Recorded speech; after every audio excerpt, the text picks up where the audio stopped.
Құрметті оқырмандар, Жамбыл облыстық көзі көрмейтін және әлсіз көретін азаматтар кітапханасының кітап қорына келіп түскен жаңа әдебиеттер, көркем әдебиет саласы бойынша библиографиялық шолуды назарларыңызға ұсынамыз.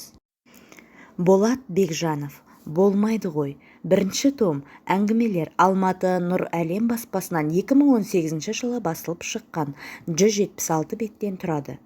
Жазушы Болат Бекжановтың таңдамалы жинақтарының бірінші томына автордың сатиралық әңгімелері мен кейінгі жылдары жазған туындылары енгізілген. Болат Бекжанов, редактордың қойын дәптері, ой түрткі, екінші том, Алматы Нұр Әлем баспасынан 2018 жылы басылып шыққан, 160 беттен тұрады.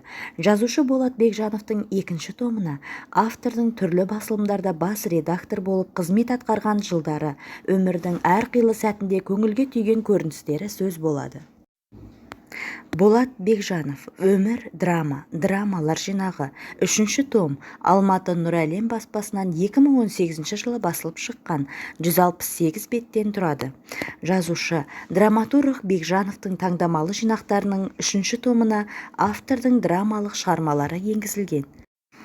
Болат Бекжанов, сахнадан сыр айтам, аудармалар, ертегілер, төртінші том, Алматы Нұр Әлем баспасынан 2018 жылы басылып шыққан, 168 беттен тұрады.